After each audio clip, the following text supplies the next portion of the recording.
Hello दोस्तों, मैं MD sir number system के अगले टॉपिक के साथ प्रेजेंट हूँ। आज हम पढ़ने वाले हैं, बहुत ही शानदार टॉपिक है समांतर श्रेणी और गुणोत्तर श्रेणी के बारे में।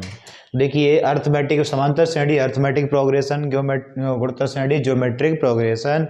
तो ये क्या होते हैं, इनके बारे में देखिए थोड़ा सा समझते हैं। इसको एपी से डिनोट करते हैं, समांतर श्रेणी है अर्थमेटिक प्रोग्रेशन, और ये गुणोत्तर श्रेणी है जीपी से डराते हैं जियोमेट्रिक प्रोग्रेशन। तो इनको समझिए, देखिए क्या होता है।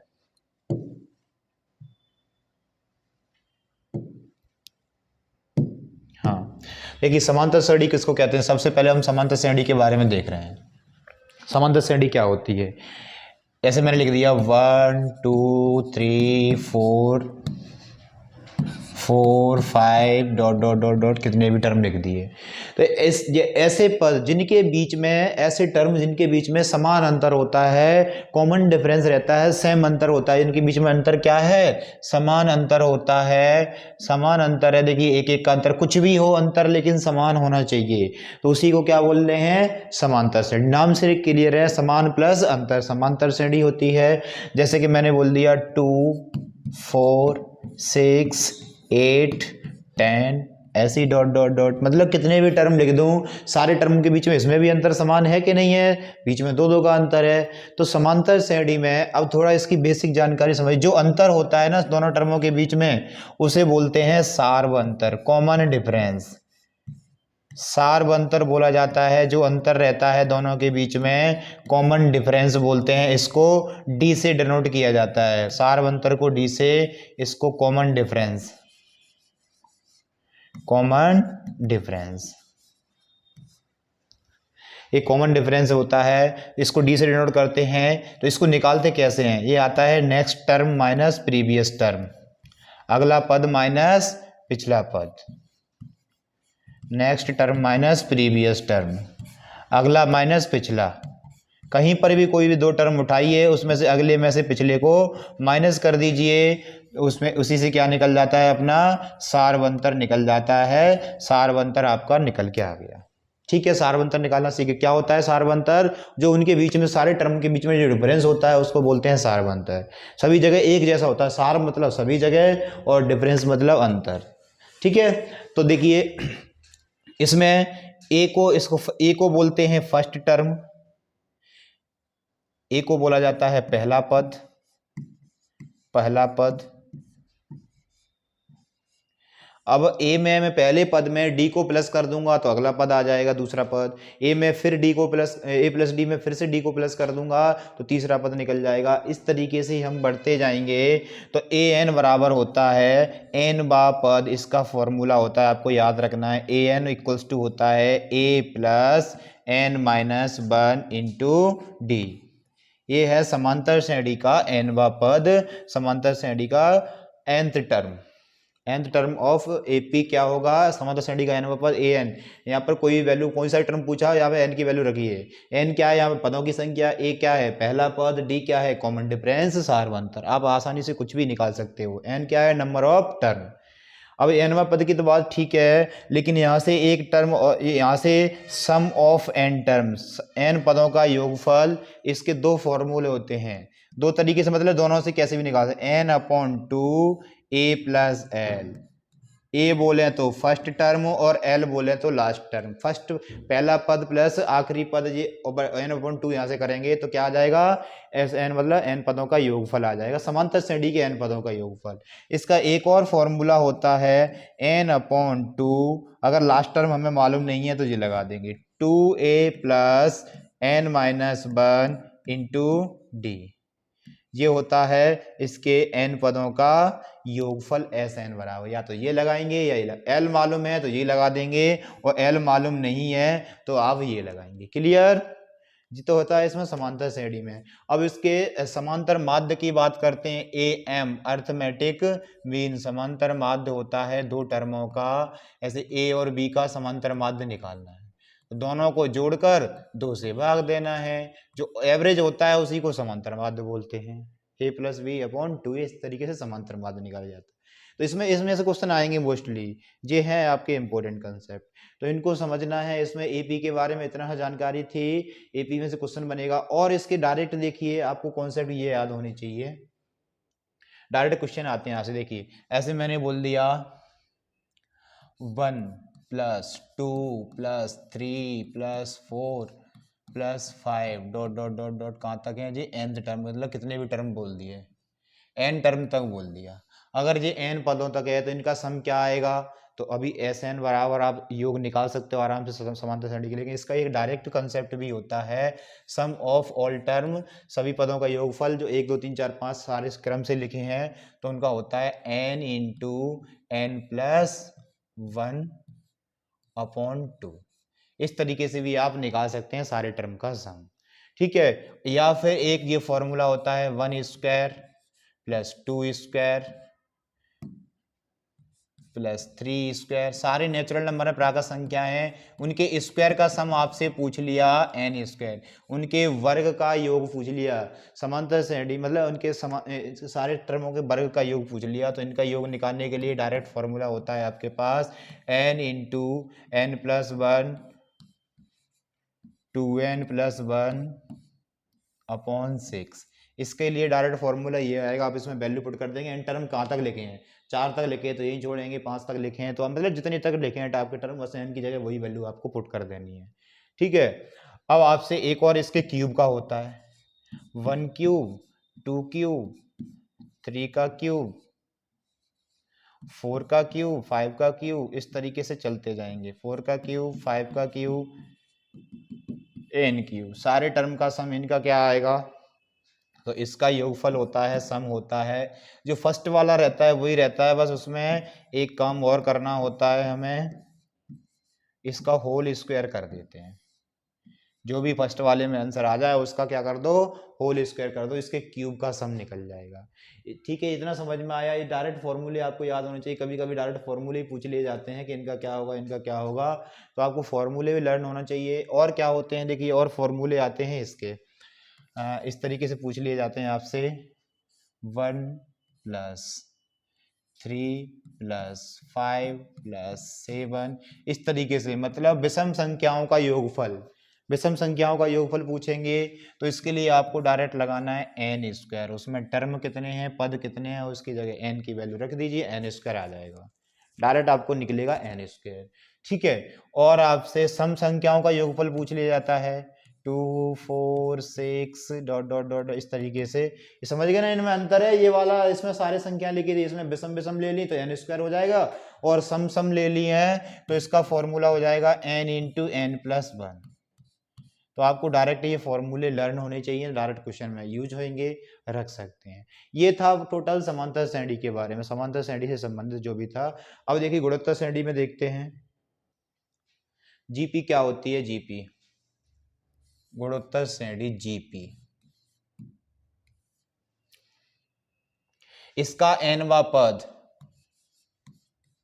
nth टर्म nवा पद किसका, जीपी का, an, उसमें भी an लिखा था, तो ये होता है a⁴n। यहां पर a है पहला पद, a क्या है, पहला पद, r है सार्व अनुपात, उसमें सार्व अंतर होता था, इसमें अनुपात रहता है, सार्व अनुपात, उसमें अंतर था, इसमें अनुपात रहता है। n क्या है, पदों की संख्या, पदों की संख्या। अब देखिए गुणोत्तर श्रेणी होती क्या है, उसको देख ले, ऐसे बोल दिया 2 4 4 2 = 8 8 2 = 16 32, मतलब इस तरीके से टर्म आएंगे, उनको बोलेंगे गुणोत्तर श्रेणी। किसी भी एक ही नंबर से सब में मल्टीप्लाई हो रहा है, उनमें कोई एक ही नंबर सारे टर्मों में ऐड हो रहा है, इसमें क्या होता है, मल्टीप्लाई।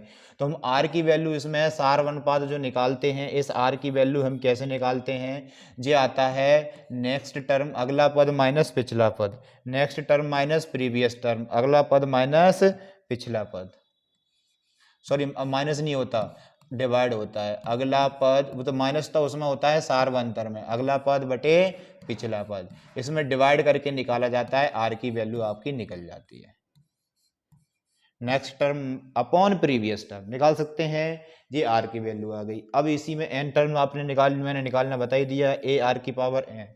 इसमें भी सम पूछा जाता है एस एन बराबर, तो ये होता है ए इंटू आर की power n minus one upon r minus one.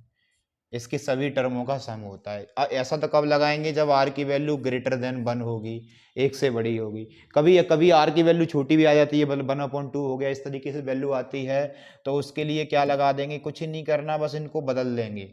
1 minus are की पावर एन और नीचे भी 1 माइनस आर हो जाएगा। कब होगा ये, जब आर की वैल्यू 1 से छोटी आएगी, 1 से लेस आएगी, 1 से बड़ी आएगी तो जी लगाएंगे। अब इसमें एक अनंत गुणोत्तर श्रेणी में अनंत गुणोत्तर श्रेणी का योगफल क्या होता है, एक अनंत तक टर्म दे देते हैं, ऐसे डॉट डॉट डॉट डॉट करके इन्फिनिटी लगा देते हैं। ऐसी कोई गुणोत्तर श्रेणी है, उसका योगफल होता है, उसका योगफल का फॉर्मूला होता है s n equals to a upon r minus one. इसमें भी वही कहानी है, और ए अपॉन 1 माइनस आर पर डिपेंड करेगा कौन कब बड़ा है, उसके हिसाब से लगा देंगे। ये भी होता है, ये भी। आर बड़ा है तो ये लगा देंगे, 1 से बड़ा है तो, 1 से छोटा है तो ये वाला लगा देंगे। क्लियर। ये गुणोत्तर श्रेणी के बारे में चर्चाएं थी। अब इनके कुछ क्वेश्चन प्रैक्टिस करते हैं, इससे आपको सब कुछ क्लियर हो जाएगा। ठीक है, चलिए फर्स्ट क्वेश्चन पे चलते हैं। इसमें 2 क्वेश्चन दिए हैं, देखिए T10 का मान निकालना है और 10 पदों का योगफल निकालना है। 10वां पद निकालना है, 10 पदों का योगफल निकालना है।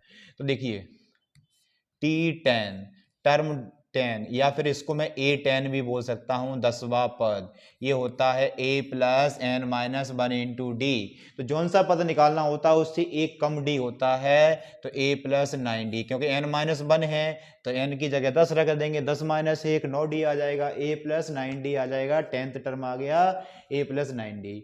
अब आपसे किसी में भी पूछ ले क्या टर्म सीरीज क्या थी, 5 12 19 26 डॉट डॉट डॉट डॉट। तो इसमें देखिए ए की वैल्यू कितनी आ गई, 5 आ गई, डी की वैल्यू कितनी आ गई, 12 माइनस 5, अगला पद माइनस पिछला पद 7 आ रहा है। 19 में से 12 को माइनस कर लो तब भी 7 आएगा, 26 में से 19 को माइनस कर लो तब भी 7। कोई से भी 2 टर्म उठा लो, उसमें से अगले में से पिछले को माइनस कर दो, डी की वैल्यू आ जाती है।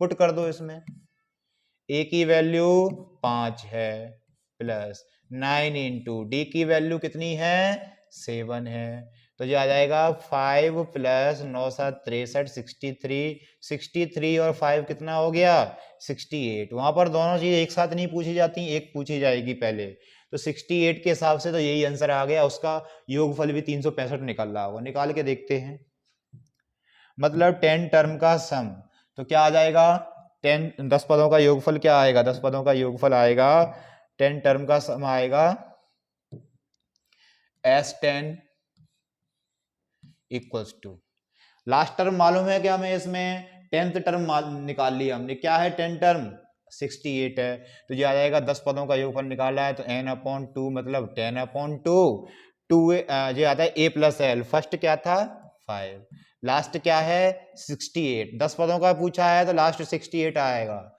अगर ये नहीं निकाला हो तो तब भी निकाल के बताऊंगा अभी। तो देखिए 2 से कट जाएगा, ये 5 टाइम्स 5 तो ये आ गया, इंटू 5 प्लस 68, 8 5 13 मतलब 70 73 73, इसका मल्टीप्लाई कर देंगे, 5 3 जा 15 की 5 कैरी 1 7 5 जा 35 और 1 36, 365। इसका आंसर आपसे इजीली आ गया, देखिए 365 था, निकल गया ना। और इसको ऐसे भी निकाल सकते थे, S10 वाला फॉर्मूला ऐसे भी फाइंड कर सकते थे, कैसे, n/2 मतलब 10/2, 2a की वैल्यू कितनी है 5, 2a plus n minus one मतलब 10 माइनस 1 9, इंटू डी की वैल्यू कितनी है 7। इसको भी सॉल्व करेंगे तब भी आंसर यही आया, 9 7 63, 5 दूनी 10, 63 10 73, 73 इंटू 5 करेंगे तो 365 ही आएगा। अगर हमें लास्ट टर्म मालूम है तो हम यही फॉर्मूला लगाया करेंगे, कौन सा वाला, Sn इक्वल्स टू होता है n/2 a plus L, first plus last term. ठीक है, चलिए क्वेश्चन पे चलते हैं नेक्स्ट। निम्नलिखित श्रेणी में 10 पदों का योगफल निकालना है। तो देखिए इसमें a की वैल्यू तो कितनी है, a बोले तो फर्स्ट टर्म माइनस का 11 है, डी की वैल्यू कितनी है, next term minus previous term, तो माइनस का 8 है अगला पद, माइनस पिछला पद कितना है माइनस का 11, तो ये माइनस माइनस प्लस हो जाएगा, तो 8 प्लस 11, तो डी की वैल्यू माइनस का 8 प्लस 11, तो डी की वैल्यू कितनी है 8, 11 में से 8 माइनस होंगे तो कितने बचेंगे 3 होंगे, डी की वैल्यू आ गई प्लस की 3। 10 पदों का योगफल S10 पूछा है। अब 10th टर्म मालूम नहीं है तो वही लगाएंगे, 10/2 2a प्लस 2, ए की वैल्यू कितनी है माइनस का 11, 2a plus n minus 1, n minus 1 बोले तो 10 माइनस 1 इंटू डी, डी की वैल्यू कितनी आई है निकल के 3 आई है। इसको सॉल्व करना है, 2 से 5 टाइम्स ये आएगा 5, ये माइनस का 22, ये 9 बचेगा, 9 ये 27, 27 में से 22 माइनस होंगे तो 5 बचेगा, 5 ऑलरेडी था, तो यहाँ पर क्या आ जाएगा 5 इंटू 5 25 आपका फाइनल आंसर आ जाएगा। क्लियर, 10 पदों का योगफल आसानी से निकाल सकते हैं, किसी का भी पूछे। चलिए नेक्स्ट क्वेश्चन देखते हैं। इस श्रेणी का 33वां पद निकालना है, तो ए की वैल्यू 3 है, डी की वैल्यू 8 माइनस 3 कितना निकल के आएगी, next term minus previous term 5 निकल के आएगी। 33वां पद पूछा है, तो A33 इक्वल्स टू क्या होगा, A प्लस 31D होगा, n माइनस 1 इंटू डी होता है nवा पद, तो देखिए A की वैल्यू 3 प्लस 31, डी की वैल्यू 5, तो ये आ जाएगा 3 प्लस 5 एकम 5, 5 तिया 15, 155 और 5 एकम 5, 5 तिया 15, 31 पंजे 155 होते हैं, 115 और 3 155 आ गए, 155 और 3 158, 158 आंसर आएगा, तो 158 198 नहीं 158 होगा, जो 158, ए की वैल्यू 3 थी, तो 158 आपका फाइनल आंसर हो जाएगा। ठीक है, चलिए नेक्स्ट क्वेश्चन। यदि समांतर श्रेणी के प्रथम 11 पदों का योगफल उसके प्रथम 19 पदों के योगफल के बराबर हो तो समांतर श्रेणी के 30 पदों का योगफल ज्ञात करना है। 11 पदों का योगफल S11 नहीं लिख रहा मैं डायरेक्ट, 11/2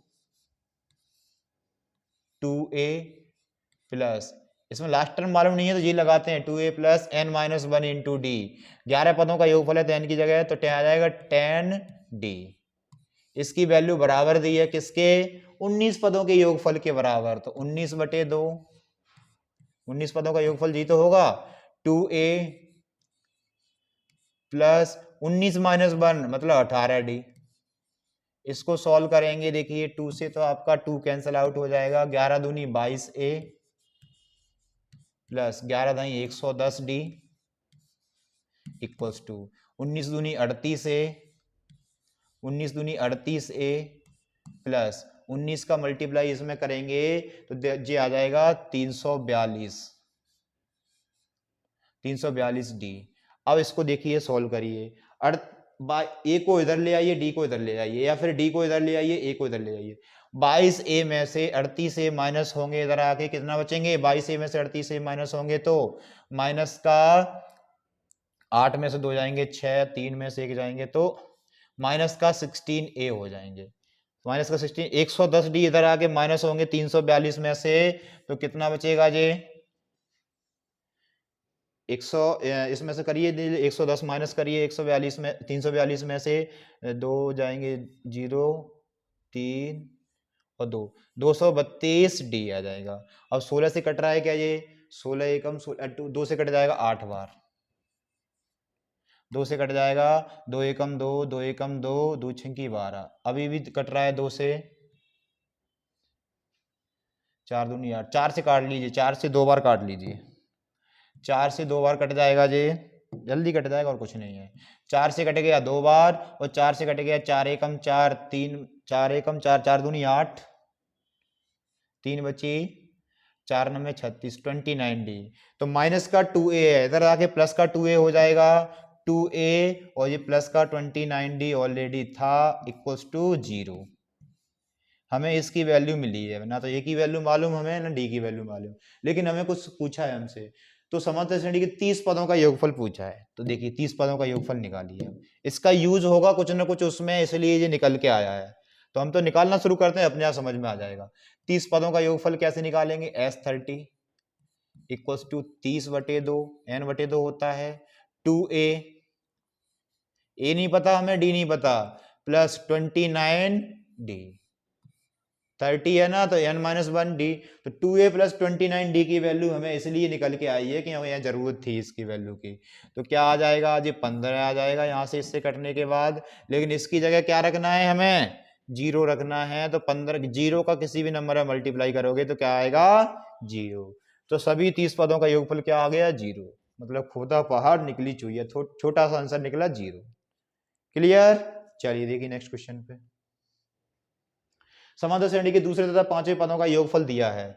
दूसरे पद की बात करूं मैं, a2 बोले तो a प्लस डी, मतलब एक कम d होता है ना, तो चलो ऐसे लिख देता हूं एक बार, a2 और प्लस पांचवें पद का a5 इक्वल टू योग कितना दिया है? 8 दिया है। और तीसरे और सातवें पद का योगफल a3 प्लस a7, इसका योगफल कितना दिया है? 14 दिया है। तो देखिए a2 निकालेंगे तो a प्लस डी लिखेंगे इसको, a5 निकालेंगे तो a प्लस 4d लिखेंगे। एक कम d होता है ना, n-1 इंटू डी होता है, इसकी वैल्यू 8 है। तो जो हो जाएगा 2a plus 5d equals to 8। यहां से आ जाएगा a plus 2d plus a plus 6d आ जाएगा, seventh term a plus 6d आ जाएगा इक्वल्स टू 14। तो a प्लस a क्या हो जाएगा? 2a हो जाएगा। तो 2a प्लस 6d क्या हो जाएगा? 8d हो जाएगा इक्वल्स टू 14 आ गया। इसको 2a है, यहाँ पर भी 2a है, यही रहने दो, छोटा मत करिए। तो यहाँ पर रखेंगे इसको 2a plus 8d equals to 14। अब विलोपन विधि, प्रतिस्थापन विधि, एलिमिनेशन सब्स्टिट्यूशन मेथड कोई भी लगा लीजिए। यहाँ से इसमें से इसको माइनस कर देते हैं, तो माइनस करने पर साइन बदल जाते हैं, चिन्ह बदल जाते हैं, इससे ये कैंसिल आउट हो गया। 5 में से 8 माइनस होंगे तो क्या बचेगा? 5 में से 8 माइनस होने के बाद माइनस का 3d बचता है, और 8 में से 14 माइनस होने पर माइनस का 6 बचेगा। माइनस से माइनस कट गया, 3 से कट गया 2 बार, तो d की वैल्यू आपकी आ गई निकल के 2। इस d की वैल्यू को हमें किसी भी इक्वेशन में, इसमें पुट कर दीजिए, इसमें पुट कर दीजिए, इसमें किसी में भी कर दीजिए, इसमें कर देते हैं तो a की वैल्यू आ जाएगी मालूम। तो 2a plus 8 into 2 equals to 14। 8 2 जा 16, 16 माइनस होगा, इधर आके माइनस का हो जाएगा, तो 14 में से 16 माइनस होंगे तो क्या बचेंगे? माइनस का 2 बचेगा। यहाँ माइनस का 2 बचेगा, इससे कटेगा माइनस के एक बार, तो a की वैल्यू आ गई माइनस का 1। d की वैल्यू मालूम चलेगी, a की वैल्यू मालूम चलेगी। अब हमसे कुछ भी पूछ ले, क्या पूछा है? तो 11वां पद पूछा है। 11वां पद क्या होता है? 11वां पद होगा a11 equals to a plus 10d। 11वां पद जी तो होता है a प्लस 10d। अब a की वैल्यू हमें मालूम है कितनी है? -1 प्लस 10 इंटू डी की वैल्यू मालूम है कितनी है? 2। तो 10 2 जा 20, 20 में से 1 माइनस होंगे तो क्या बचेगा जे? 19, 19 बचेगा। मतलब 11वां पद इसमें क्या आएगा? 19 निकल के आएगा। ये आंसर हो गया। आसान है, कोई दिक्कत नहीं, एक दो फॉर्मूले उसी के इर्द गिर्द पूरा चैप्टर चलता है। नेक्स्ट देखिए, हाँ 300 और 600 के बीच 4 से विभाजित कुल पदों की संख्या। देखिए कभी भी किसी भी समांतर श्रेणी की कुल पदों की संख्या पूछते हैं तो उसके लिए एक फॉर्मूला और होता है, इसको आप अलग से लिख लेना। यहाँ ये होता है लास्ट टर्म, अंतिम पद, last term minus first term upon common difference d plus 1। मतलब अंतिम पद प्लस पहला पद, अंतिम पद प्लस पहला पद बटे सार्वंतर प्लस 1। इसमें तो देखिए 4 से विभाजित पूछी है, 300 से 600 के बीच बोला है। 300 600 लास्ट प्रथम नहीं होंगे। अब 4 से विभाजित करेंगे तो पहला पद क्या आ जाएगा? 4 सत्ते 28, 2 बचे 300 के बीच में। तो इसके बीच में है, देखिए पहला टर्म क्या होगा? 304। 301 में भी भाग नहीं जाएगा 4 से, 302 में भी नहीं आएगा, 303 में भी जाएगा, तो पहला पद क्या होगा? 304 होगा। अब 4 से ये पूरा विभाजित हो रहा है तो ये लास्ट टर्म क्या होगा? 596 होगा। इसके बीच के ये सारे टर्म होंगे। तो कितने टर्म है, कितने पद होंगे ये बताना है। तो पदों की संख्या डायरेक्ट निकालिए। Last term 596 minus first term 304, सार बनता है तो 4 के टेबल है, 4 से विभाजित है तो 4 ही आएगा, प्लस 1। इसमें से इसको माइनस करिए, 6 में से 4 जाएंगे 2 बचेंगे, 9 में से 0 जाएंगे तो 9 बचेंगे, 5 में से 3 जाएंगे तो 2/4 प्लस 1, 4 से भाग दीजिए, 4 सत्ते 28 और 4 तिया 12 प्लस 1 तो 73 प्लस 1 74। तो पदों की संख्या कितनी आएगी इसमें, 74 टर्म आएंगे। और दूसरे तरीके से कैसे कर सकते थे, इसमें ए एन का फॉर्मूला लगा के, ए एन इक्वल टू क्या होता है, A plus N minus 1 into D. और ए एन की वैल्यू कितनी हो जाएगी इसमें, 596 हो जाएगी। ए की वैल्यू क्या हो जाएगी, जो हो जाएगी, एन की वैल्यू अपनी निकल जाएगी। डी की वैल्यू आपको मालूम है, डी की वैल्यू कितनी हो जाएगी, डी की वैल्यू 4 हो जाएगी। तो आप इसमें सारी वैल्यू पुट कर देंगे तो यहाँ से भी आपको आंसर निकल के आ जाएगा। जो एन की वैल्यू होगी वही आपने टोटल टर्म आएंगे। क्लियर है। चलिए नेक्स्ट क्वेश्चन। अब देखिए गुणोत्तर श्रेणी के आगे क्वेश्चन, T10 निकालना, 10वां पद निकालना है गुणोत्तर श्रेणी का। तो गुणोत्तर श्रेणी के ए की वैल्यू कितनी है इसमें, ए की वैल्यू है, कहां से स्टार्ट करें, 3 से। ए की वैल्यू है 3, आर की वैल्यू क्या हो जाएगी, 6/3 2 आ रही है। आर की वैल्यू कितनी आई निकल के, 2।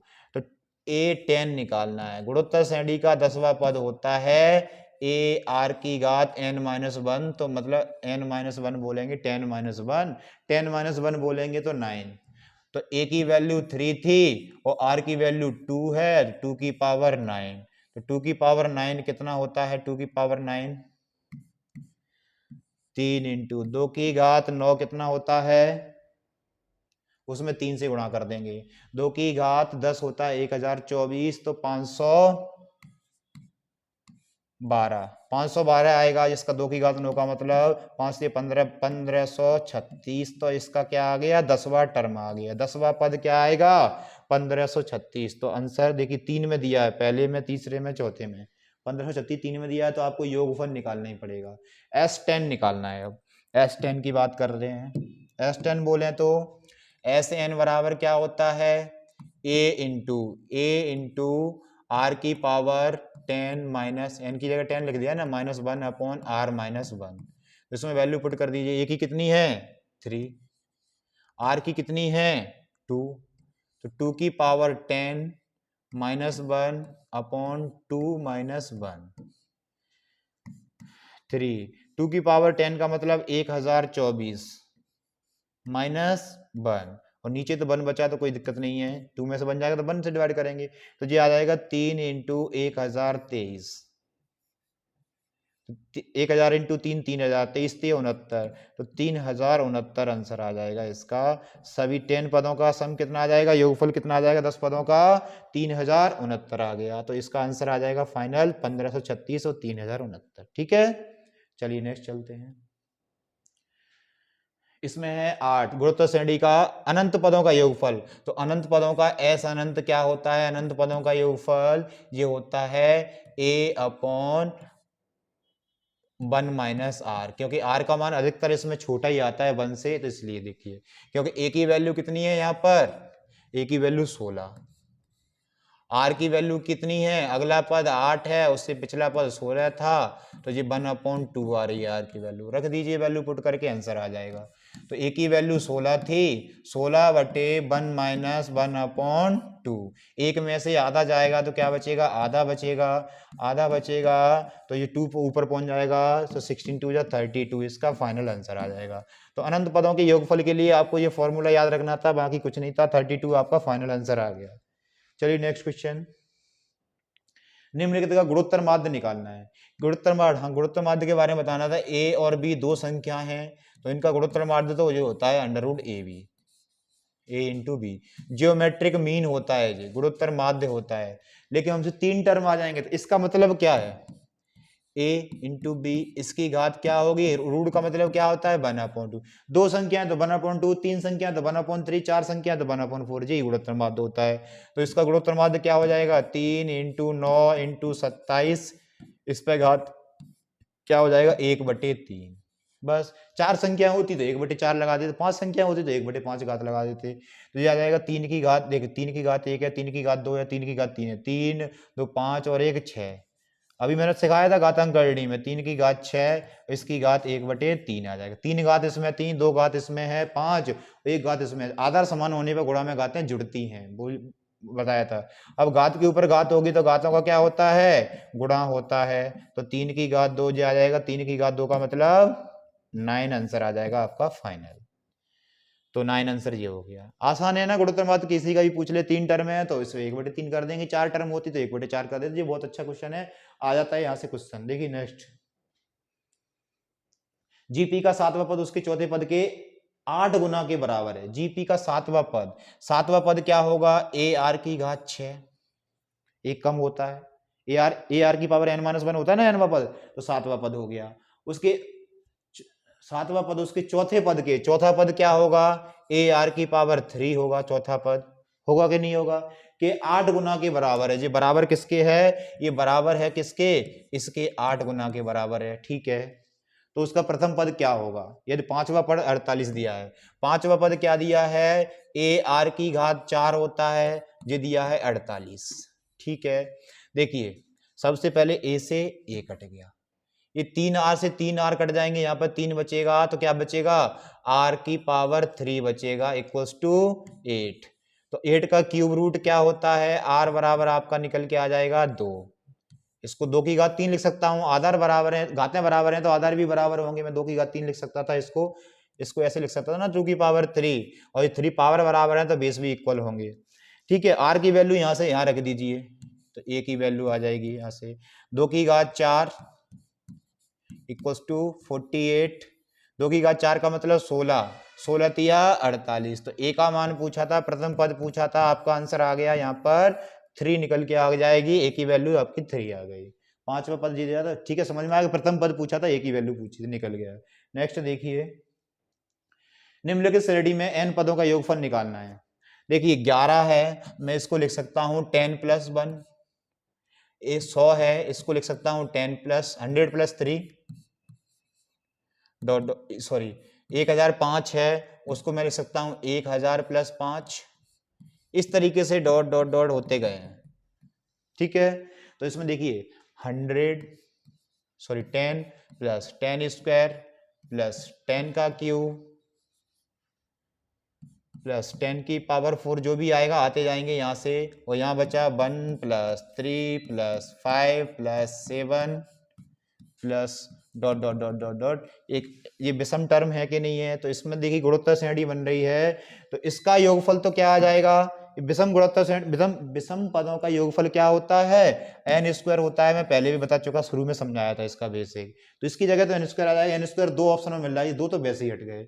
अब इनका देखिए, इसमें ए की वैल्यू गुणोत्तर श्रेणी बन रही है, यहाँ पर ये गुणोत्तर श्रेणी बन गई। गुणोत्तर श्रेणी का योगफल कैसे निकालते हैं, ए की वैल्यू 10 है, ए इंटू आर की पावर n, आर कितना है 10, 10 इंटू होता जा रहा है, 100/10 करेंगे 10 ही आएगा, तो आर की वैल्यू भी 10 है। अब कितने टर्म तक है ये, डॉट डॉट डॉट डॉट, यहाँ पर भी था, तो कितने टर्म तक है, n टर्म तक, तो 10 की power n -1 upon r-1, r की वैल्यू 10 है तो 10 - 1, तो फाइनल आंसर क्या आ जाएगा, 10/9, 10 में से 1 जाएगा 9 बचेगा, 10 की घात n-1 नीचे प्लस n², ये इसका फाइनल आंसर आ जाएगा। कौन सा है, n-1 जी आ जाएगा इसका फाइनल, ठीक है। ये कुछ इसके कुछ क्वेश्चन थे, इसके एपी वाले जीपी वाले। अब इसके बाद नेक्स्ट वीडियो में नेक्स्ट टॉपिक के साथ मिलेंगे, तब तक के लिए tata bye bye, thank you.